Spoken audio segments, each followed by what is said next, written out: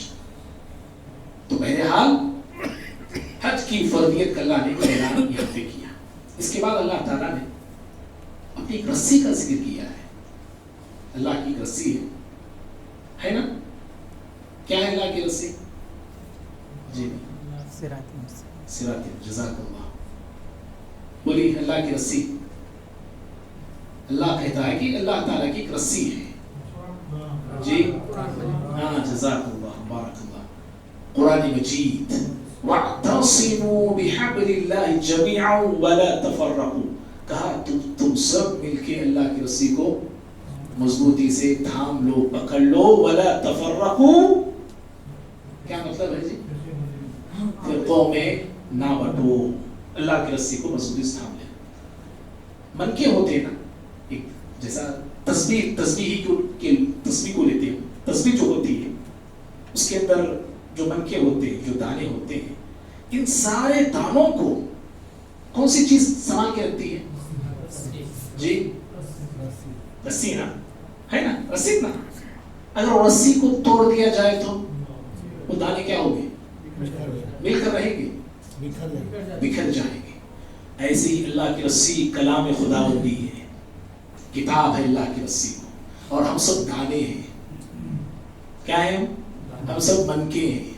اللہ کی رسی کو مضبوطی سے تھامیں گے تو ہم سب اس رسی سے مل کر رہیں گے، جڑ کر رہیں گے. اگر اس رسی سے ہم جدا ہو جائیں گے تو پھر ہم بکھر کے رہ جائیں گے. ایسے ہی ہوا جی. اندلس کو کون نہیں جانتا؟ اسپین 800 سال مسلمان حکومت کیے ہیں. طارق بن زیاد ایک مرد مومن نے اس کو فتح کیا تھا 800 سال. اور 800 سال کے بعد عیسائیوں کا ایسا حملہ ہوا مسلمانوں پہ. کہا گیا اگر اندلس میں رہنا ہے اسپین میں، یا تو عیسائی بن جاؤ، یا تو یہاں سے نکل جاؤ، یا تو تمہیں مار دیا جائے گا. ایک مسلمان بھی اندلس میں نظر نہیں آتا تھا. سب مسلمان کو مار دی. کوئی عیسائی بن کے زندگی گزارنے لگی. اور عثمان خلافت عباسیہ کے آخر میں امت ایسے ٹکڑوں میں بٹ گئی تھی. شیعہ سنی کا مسئلہ تھا، بڑے زوروں پہ تھا، بڑے زوروں پہ تھا. شیعہ آخرکار اپنے لوگوں کی مدد سے ہلاکو خان کو دعوت دیتے ہیں، انوائٹ کرتے ہیں بغداد پہ حملہ کرنے کے لیے. اور اس طرح بغداد کی اینٹ سے اینٹ بجا کے رکھ دی گئی. تو امت کو متحد رہنے کی ضرورت ہے. ٹھیک. آخر ایک بات کی طرف اشارہ کر کے بات کلوز کرتے ہیں. ابھی جو آیتیں ہم آخری رکعت میں ہم سن رہے تھے، اللہ تعالیٰ نے اس میں غزوہ بدر کا ذکر کیا ہے، غزوہ احد کا ذکر کیا. لگاتار غزوہ بدر میں مسلمان ہار گئے، احد میں مسلمان جیت گئے. ٹھیک ہے نا؟ بدر میں جیت گئے، احد میں ہار گئے. بدر میں مسلمان 1000 تھے، احد میں مسلمان 313 تھے. کریکٹ ہے؟ جزاک اللہ. تو ہے آپ ہوشیار ہیں. بدر میں مسلمان 313 تھے اور احد میں مسلمان زیادہ تھے. ٹھیک. احد میں بدر میں مسلمان جیت گئے. ٹھیک ہے نا؟ بدر میں نہ جیتے. جی جیتے. کیوں جیتے؟ اللہ کی مدد سے. احد میں ہار گئے. کیوں ہارے؟ بڑا اہم سوال میں کر رہا ہوں آپ سے. بدر میں جیتے تو کیوں؟ احد میں ہارے تو کیوں؟ وہاں بھی نبی ہے، یہاں بھی نبی ہے. یہاں بھی وہی صحابہ ہے، وہاں بھی وہی صحابہ ہے. ہاں غلط فہمی سے. قرآن دیکھیے کیا کہتا ہے جانتے ہیں؟ یہ ساری چیزیں ہیں غلط فہمی وغیرہ ہے. قرآن نے جو کہا ہے نا بدر میں کیوں جیتے، کہا 2 چیزوں کی وجہ سے. سننا چاہ رہے بھائی؟ کیا بات ختم کر دیں گے؟ اسی پر بات ختم کریں گے. بول کے بات ختم کرتا ہوں. قرآن نے کہا 2 چیزوں کی بنا پر اللہ نے مسلمانوں کو بدر میں سرفراز کیا جیت سے. کہا بلا ان تصبروا وتتقوا، کہا صبر سے میدان جنگ میں ڈٹے رہو اور کیا کرو؟ تقوی والے بنو. تقوی کی دولت کو اپناؤ. جیت تمہاری ہے. اللہ فرشتوں کا نزول کیا. فرشتے نازل ہو گئے. بدر میں صبر اور تقوی کی بنا پر اللہ نے جیت دیا, اور احد میں ہار جو ملی انہی دو چیزوں کی بنا پر ہار ملی. بے صبرے ہو گئے اور تقوی تھوڑی دیر کے لیے ہاتھ سے نکل گیا. تمہارے تقوی تھوڑی دیر کے لیے ہاتھ سے کیا نکلا, تھوڑی دیر کے لیے بے صبرے کیا بن گئے, جنگ کا نقشہ ہی بدل گیا. کیسے بے صبرے ہو گئے؟ پیارے نبی صلی اللہ علیہ وسلم نے رمات نامی تیرے پر آپ نے کھڑا کیا تھا 50 صحابہ کو, 50 تیر اندازوں کو. وارننگ آپ نے کی تھی, نصیحت کی تھی, اترنا نہیں کسی صورت میں کسی حالت میں. خالد بن ولید رضی اللہ تعالیٰ عنہ جو ٹک ٹکی نظر باندھے کھڑے ہوئے تھے, اور ایسے نوجوان تھے کبھی کسی جنگ میں ان کو شکست نہیں ملی, کبھی کسی جنگ میں, اور وہ جانتے تھے یہ کمزور پوائنٹ ہے یہ مسلمان کو, جہاں پہ 50 تیر انداز کھڑے جانتے تھے. جیسے وہ تیر انداز اتر گئے وہاں سے, پہاڑ کی اس ٹیلے سے, اس پہاڑ سے, کیا کہتے ہیں اتر گئے؟ الغنیمہ, الغنیمہ. ارے غنیمت کو لینا, غنیمت کو پانا, غنیمت کو لوٹنا. غنیمت کو لوٹنے کے لیے بے صبرے ہو گئے, ہے نا, بے صبرے ہو گئے. اور پھر تقوی کیا گیا ہاتھ سے؟ پیارے نبی صلی اللہ علیہ وسلم کی حکم کی خلاف ورزی. تقوی کو چھوڑنا ہے, یاد رکھیے جی. سورہ حجرات میں اللہ نے کہا ہے نبی کے سامنے آواز کو پست رکھنا یہ دلوں کا تقوی ہے. ہوتے دلوں کا تقوی ہے. نبی کی خلاف ورزی کرنا گویا کہ تقوی کو چھوڑ دینا ہے. تو اس طرح تھوڑی دیر کے لیے کیا یہ صحابہ سے یہ قطع ہو گئی, انہی دو چیزوں میں کوتاہی کی بنا پر جنگ احد میں شکست سے دو چار ہوئے. مسلمان احد میں زخمی ہوئے, شہید ہوئے 70. اللہ تعالیٰ تسلی دیتا ہے. کیا دیتا ہے؟ 3 باتوں سے اللہ نے تسلی دیا. کتنی باتوں سے بھائی؟ 3 باتوں سے, جو انشاءاللہ ہم کل سنیں گے. کل کے بھی 3 باتیں جی ہاں, کل کے بھی رہ گئے تھے انشاءاللہ, وہ کل کے اور یہ آج کے کل ہم سنیں گے انشاءاللہ. اللہ سے دعا ہے اللہ رب العالمین مجھے, آپ کو, ہم سبھی کو قرآن مجید کی آیات پہ غور اور تدبر کرنے کی توفیق عطا فرمائے, اور اللہ تعالیٰ ہم تمام کو قرآن اور سنت پہ عمل پیرا ہونے کی توفیق دے. صبر اور تقوی اللہ ہم سب کو عطا فرمائے. آمین. وآخر دعوانا الحمدللہ رب العالمین. السلام علیکم ورحمۃ اللہ.